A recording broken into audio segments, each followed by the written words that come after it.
cet exercice 1 de probabilité du bac spécialité maths métropole 20 juin 2024. Dans cette deuxième vidéo, nous allons voir les questions 4, 5, 6 de l'exercice. On te dit la note obtenue par un étudiant interrogé au hasard est un nombre entier entre 0 et 20. On suppose qu'elle est modélisée, alors L c'est la note, on suppose qu'elle est modélisée par une variable aléatoire grand N qui suit la loi binomiale de paramètres 20 et 0,615. La directrice souhaite attribuer une récompense aux étudiants ayant obtenu les meilleurs résultats.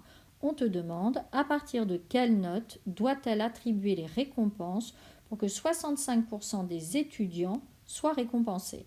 Donc là, notre variable grand N suit la loi binomiale de paramètres 20 et 0,615.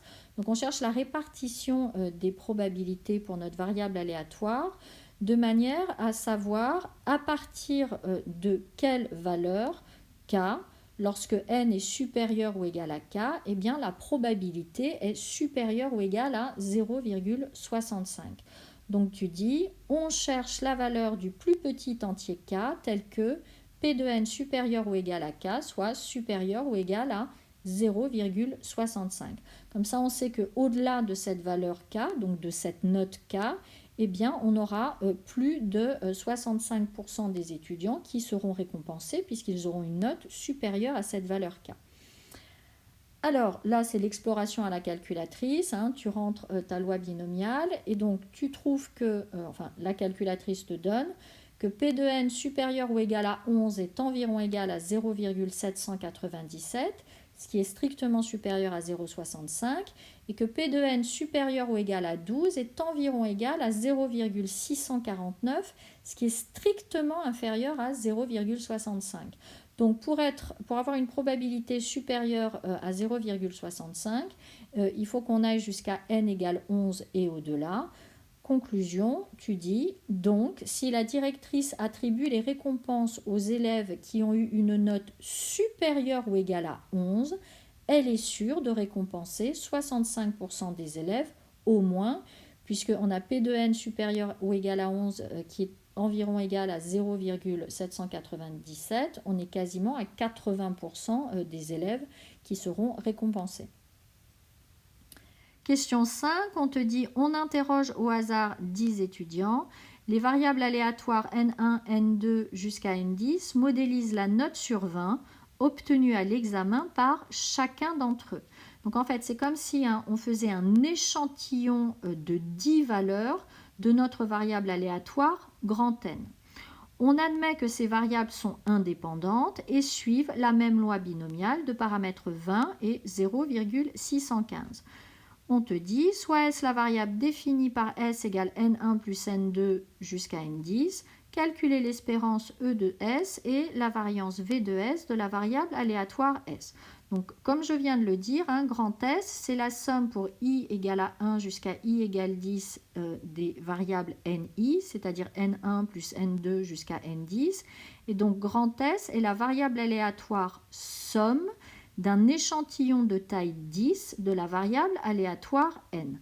Donc je t'ai rappelé avec le rappel 1, si x1, x2 jusqu'à xn sont n variables aléatoires de même espérance mu et de même variance v, et s qui est égal à x1 plus x2 jusqu'à xn est la variable somme de cet échantillon de n variables aléatoires, eh bien l'espérance de la variable somme est égale à n fois l'espérance de chacune de nos variables aléatoires de l'échantillon, puisqu'elles ont toutes la même espérance.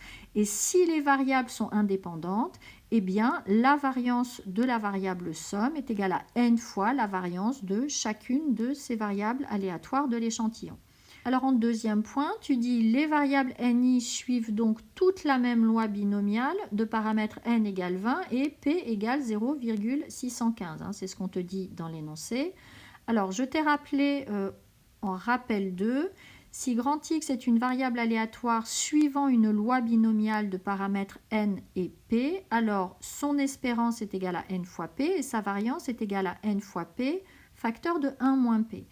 Donc là, c'est ce qu'on va dire, hein. Les variables NI suivent donc toute la même loi binomiale de paramètres n égale 20 et p égale 0,615. Et donc, si on pose E de NI, l'espérance de chacune de ces variables, et V de NI, leur variance, eh bien, on a E de NI qui est égal à n fois p, c'est-à-dire 20 fois 0,615 qui est égal à 12,3. V de NI qui est égal à NP facteur de 1 moins P, c'est-à-dire 12,3 facteur de 1 moins 0,615, ce qui nous donne 4,7355. Tu ne mets pas de valeur approchée, hein, parce que là, c'est un nombre décimal, donc tu mets toutes les décimales. Alors justement, on va appliquer ce que j'ai rappelé dans le rappel 1. On a donc l'espérance de S qui est égale à la taille de l'échantillon fois l'espérance de chacune des variables aléatoires, qui est égale à 12,3 puisque toutes les variables aléatoires de l'échantillon ont la même espérance. On a donc 10 fois 12,3, ce qui nous donne 123. Donc pour l'espérance, on n'a pas besoin pour nos calculs d'avoir des variables indépendantes. En revanche, pour la variance, hein, les variables doivent être indépendantes.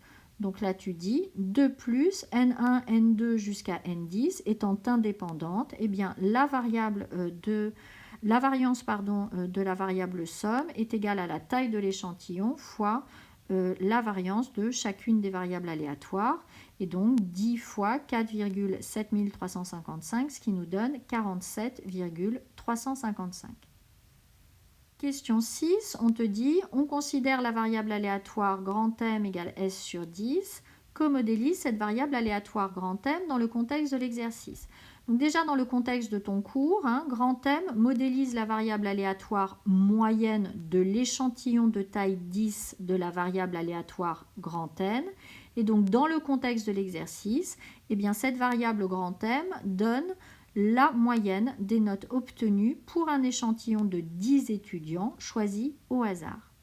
Alors à la question B, on te dit justifier que E de M est égal à 12,3 et V de M égale 0,47355. Je t'ai dans le rappel 3 rappelé ton cours. Je ne le lis pas puisque c'est exactement ce qu'on va écrire en introduction de notre réponse.